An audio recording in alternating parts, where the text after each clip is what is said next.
Hello दोस्तों, मैं हूं स्मिता कुमार और आप देख रहे हैं आपका अपना हेल्थ चैनल मेडी सर्कल। दोस्तों, जिस तरह से साइंटिस्ट ने कोविड की वैक्सीन एक साल के अंदर डेवलप कर ली, काश ऐसा होता कि सभी बीमारियों के वैक्सीन्स होते और इस तरह से हम कई जिंदगियां बचा सकते थे। क्योंकि अभी भी ऐसी कई बीमारियां हैं जिनका इलाज ही संभव नहीं है। उस केस में सिर्फ वैक्सीन एक तरीका है जिस तरह से उस बीमारी को रोका जा सकता है और मौत के आंकड़ों को कंट्रोल किया जा सकता है। आपने एचआईवी और एड्स का नाम जरूर सुना होगा। एचआईवी और एड्स से रिलेटेड कुछ फैक्ट्स मैं आपके सामने रखना चाहूंगी। 2019 के आखिर तक अप्रॉक्स 38 मिलियन यानी 38 मिलियन लोग एचआईवी के साथ जी रहे थे। डब्ल्यूएचओ के अनुसार एचआईवी एक ग्लोबल पब्लिक हेल्थ इशू बन गया है जिसने लगभग अब तक 33 मिलियन यानी 33 मिलियन लोगों के जीवन का अंत कर दिया है। करीब 6,90,000 लोग एचआईवी के कारणों से 2020 में और 1.5 मिलियन लोग एचआईवी से नए संक्रमित थे। साल 2020 में दुनिया भर में करीब 27.4 यानी 27.4% मिलियन एचआईवी पॉजिटिव लोग 8 थेरेपी ले रहे हैं, 8 जिसे एंटी रेट्रोवायरल थेरेपी भी कहते हैं। लोगों के मन में इस बीमारी को लेकर के अलग अलग धारणाएं बनी हुई हैं। ये बीमारी कई सालों से है लेकिन अभी तक हम इसका कोई भी इलाज नहीं ढूंढ पाए हैं। तो क्या अभी भी ये बीमारी इतने साल होने के बाद भी मौत का पैगाम लेकर आती है, या हमारे साइंटिस्ट और एमिनेंट डॉक्टर्स ने कोई ऐसा तरीका ढूंढ निकाला है जिससे हम एड्स को मात दे सकते हैं, हरा सकते हैं। साथ ही साथ इस बारे में हम जानेंगे अपने डॉक्टर्स से, अपने एक्सपीरियंस डॉक्टर्स से, उनसे बातें करके उनसे जानकारी लेंगे कि क्या ये जो भी बीमारी है इसका कोई वैक्सीन इंडिया में अवेलेबल है, और अगर नहीं तो इस वैक्सीन की उम्मीद कब तक की जा सकती है, कब तक हमें एचआईवी और एड्स से डरने की ज़रूरत है। अगर दोस्तों वैक्सीन होगी तो 100% हम इस रोग को हरा सकते हैं। लेकिन इसके साथ ही साथ जो एड्स के जो कारण है, जो सेक्सुअली ट्रांसमिटेड डिजीजेस के है कि you must be having one partner system और सेफ सेक्स होना चाहिए, कॉन्ट्रासेप्टिव्स और कॉन्डम्स का यूज़ होना चाहिए, वो भी उतना ही ज़रूरी है। लेकिन अगर जिन लोगों को एड्स हो चुका है, कुछ ऐसे भी लोग हैं जो डायरेक्ट इसकी वजह नहीं है, बहुत बार गर्भवती महिलाओं से बच्चों में भी एड्स ट्रांसफ़र हो जाता है, उनको हम किस तरह से ज़िंदगी दे सकते हैं, उनकी जानें कैसे बचा सकते हैं। मेडी सर्कल पे आप हमेशा सही इन्फॉर्मेशन, राइट इन्फॉर्मेशन पाएंगे, डायरेक्ट एक्सपीरियंस डॉक्टर्स और एक्सपर्ट्स की ज़ुबानी। तो आइए जानते हैं इन स्पेशलिस्ट से कि क्या एड्स की वैक्सीन अवेलेबल है इंडिया में, और अगर नहीं तो कब तक हो सकती है, जिससे हम कई जिंदगियों को बचा सकते हैं। Stay healthy, stay tuned to Medi circle.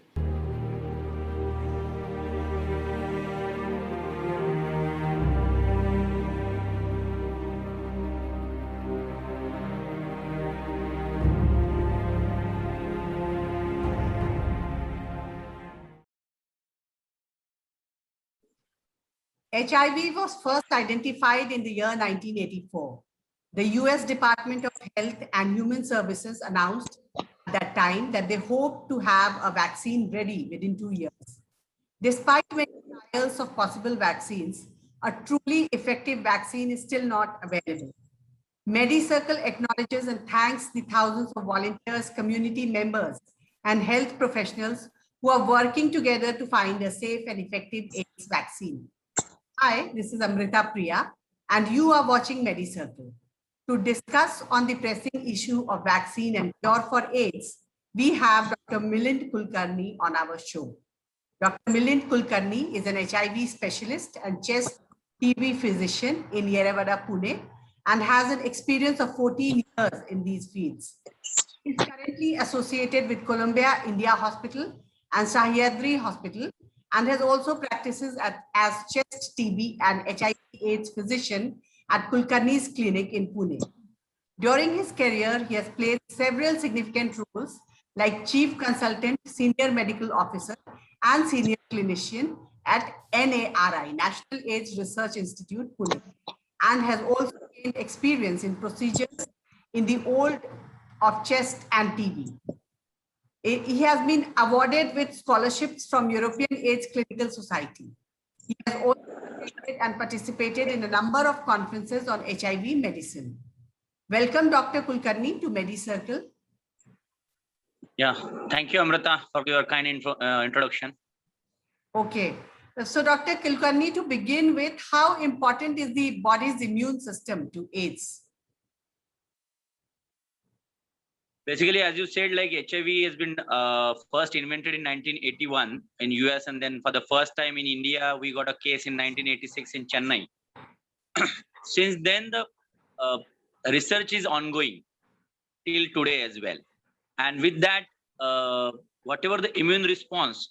So as far as HIV is concerned, the name itself suggests that human immunodeficiency virus. This infects white blood cells in the body's immune system, that is called as a T helper cells, or also called as a CD4 cells. Okay. This HIV life cycle refers to the different steps taken by the virus to make its copies by itself. Okay, you can say virions or multiple copies of virus per se. First, the virus attaches itself to the T helper cells, and then it fuses with it and takes control of its DNA. So it utilizes the DNA infrastructure of the host, which he got, which he is the virus got entered, and then creates copies of itself and releases more HIV into the blood of that particular host. So this is the immune response basically. So as and when, just to enlighten that almost 10 billion to 100 billion copies of HIV viruses produced per day in the particular infected host. And that's how CD4 cells goes down, or maybe you can say the number of CD4 gets decreased. And that's the way the virus per se decreases the immunity of that particular host. And slowly, due to decrease in the immunity, patient or that particular host is going to be prone for opportunistic infections. And likewise, slowly, whenever year and year, CD4 cells goes down and the host gets prone to different kind of infections like TB, or maybe meningitis, or maybe kind of PCP pneumonia, rest of the other, like what we call it as a acquired immunodeficiency syndrome. It's a syndrome of multiple symptoms together. Okay. So HIV per se is just a initial stage of infection, and AIDS is the terminal stage of the infection with which patient may succumb to death if the host is, or the patient is untreated over a period of time. So this is the life cycle of the HIV. Okay, basically, it has different stages as far as HIV's life cycle is concerned: binding and fusion, then reverse transcription, then transcription and translation, and then assembly, budding, and maturation. So this is the immune response of to HIV virus from the host body. All right. So is it a universally fatal diagnosis? Before 2004, yes, you can say. But with the advent of antiretroviral therapy, with the advent of a lot of research which we are coming through, with the different kind of NGOs, like you can say different research bodies, NIH, IAVI, even from India, if you want to say like National AIDS Control Organization, even as I said, as you say, mentioned that I was attached to NARI, National AIDS Research Institute. So it's a dedicated institutes for HIV per se, HIV research, HIV treatment, and you can say HIV awareness as well. So before 2004, yeah, it was fatal disease, but with the advent of this antiretroviral therapy, now HIV, I'm damn sure that I can call this HIV virus as a chronic manageable disease like diabetes or hypertension. Okay, all right. It's a matter of fact that patient has to take antiretroviral therapy very regularly. Mm-hmm. He has to follow the instruction from his treating physician. He has to do certain kind of investigations on a regular interval, and he has to follow the adhere and compliant with the antiretroviral therapy, or you can say antiretroviral drugs, which he has been prescribed. Okay. So what approaches should be encouraged to cure AIDS? As far as cure is concerned, So it's a very different kind of a scenario. Uh, Unfortunately, a cure has not been discovered for HIV as of now. So I know you must be aware that only one person is cured from HIV, and he was Timothy Brown. Recently, he passed away, Okay. and he has been a patient with a stem cell transplant, which he has a acute acute leukemia, which means you can say blood cancer. For that, he has been undergone for a you can say bone marrow transplant from a naturally resistant uh, transplant stem cell, which is called as a CCR5, or you can say Delta 32. So that was the only one cure patient as far as today's scenario is concerned.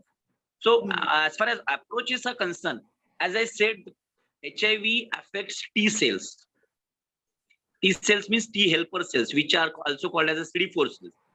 So where the CD4 cells are there, these are available in thymus, spleen, lymph nodes of the gut and neck, like lymph nodes which are available in the gut, neck, and under the arms and groin. So also these T cells are found in bone marrow and brain as well. So whenever a person is on antiretroviral therapy, HIV replication got decreased, but HIV doesn't get eradicated from the body. So HIV goes at a dormant stage, and it goes and settles, or else you can say it goes into the sanctuary sites of the body, which I have narrated just now. So these are called as a T cell reservoirs. So whenever you have to have a approach, you have to have an approach on the T cells. Another thing I want to enlighten here, that's macrophage reservoirs. So HIV does not only infect T cells, it infects the other sites such as lungs, brain, genital tract, which are also important reservoir for the latently infected cells of the latently infected cells. So as far as approaches are concerned, there are going to be two approaches. One is a functional cure and one is a sterilizing cure. Functional cure, you have to, I have to mention, like it's a kind of a remission phase. Also, in other words, it can suppresses viral replication, but still it has a dormant HIV in the body. So there were certain research trials, you can say, or you can say studies, where 14 French people in 2012, 14 French people living with HIV were also called as a Visconti's cohort, started taking antiretroviral therapy 10 weeks after the infection. Immediately they have been started on the antiretroviral therapy, and after 3 years of medication, the antiretroviral therapy has been stopped for them. And remarkably, they maintained the low levels of HIV virus in their system for an average of 7 years before recurrence of the virus emerged. So this is called as a functional cure. Another important example is a Mississippi baby. That baby has been immediately started with the antiretroviral therapy after his that baby's birth, and that 9-month-old baby in California with HIV got functionally cured as a result of treatment the doctor has started immediately, or you can say just few hours of the birth. But having said that, this is not a functional, this is not going to be the proper approach, you can say. Whenever you are going to call it a cure, you have to have a negative report of the HIV as far as the positive person is concerned. Many of the times we do get a call from patients, sir, do you get a HIV positive person after your treatment becomes HIV negative? So we directly say them, no, we are not making any patients, or we are not claiming that we are making a positive person to a negative status. No, not at all. But having said, we assure them that you can be very well controlled as far as the disease matters for you, as far as your day-to-day activity routine is concerned. And with the advent of this antiretroviral therapy, nowadays we are in a state that we can manage HIV very comprehensively, and patient will not be delineated with his external appearance or features that so and so will be naming that he is a HIV positive person. No, but previously before 2004, that was the scenario. So I would recommend to go ahead with the sterilizing cure research. So, but practically speaking, sterilizing cure, as I said, the Berlin patient, which he has underwent with the stem cell transplant, which is a CCR5 entry mutation on the CCR5. So I don't think anyone would want to go through what he went through to get the HIV cure, but he has inspired the field. Basically, that patient has inspired the field, and that gives a few array of research, or you can say field of research for the as far as the cure is concerned. So there are going to be some kind of approaches which is called as a shock and kill. So in that, research is underway to determine the extent to which viral reservoirs can be emptied by combining antiretroviral therapy, with which the drug, with the help of drug, the HIV can be flushed off from the body. And the idea to force the dormant infected cells to become active so that the body's own response system or antiretroviral therapy can destroy the remnant of the virus. So that is called as a shock and kill. Okay. And the another approach is going to be the block and lock, you can say. Animal research reveals that an agent which is called as a HIV protein, that is, HIV has a protein which is called as a TAT, that once that get triggered with the process of transcription, that sets off the production of new viruses. Means whenever you block the TAT protein, or you can say transcription method has been transcription step has been blocked, then you can lock that virus, or you can suppress the TAT protein, and latently infected cell will not produce new viruses, and the HIV reservoirs cannot be replenished, you can say. So this is called as a block and lock because it blocks the production of new viruses and locks HIV up in the latently infected cells. And then another approach is a stem cell transplants, as we have discussed as far as the Timothy Brown case is concerned. But that is not a practical way in today's scenario, because Delta 32, that naturally resistant HIV stem cell, we get that kind of a cell, say for example, 1 in 1 lakh population. So that is not going to be the practical approach. How we are going to search for that particular stem cell, which is having a natural resistance to the HIV virus, or you can say CCR5 mutation or Delta 32 virus. So, so it is suggested that stem cell transplants might not work as an isolated approach. So we have to have a combined approach, combination of the transplants and other cure strategies together. So that might get, we might be heading to the cure. Another important thing is that gene editing. So approach to gene therapy for HIV focus on modification of the cells that has targeted by HIV to render the resistance to HIV. So this is a very relatively new field opportunity for the HIV cure with an array of tools. So there are going to be a different kind of methodologies. So it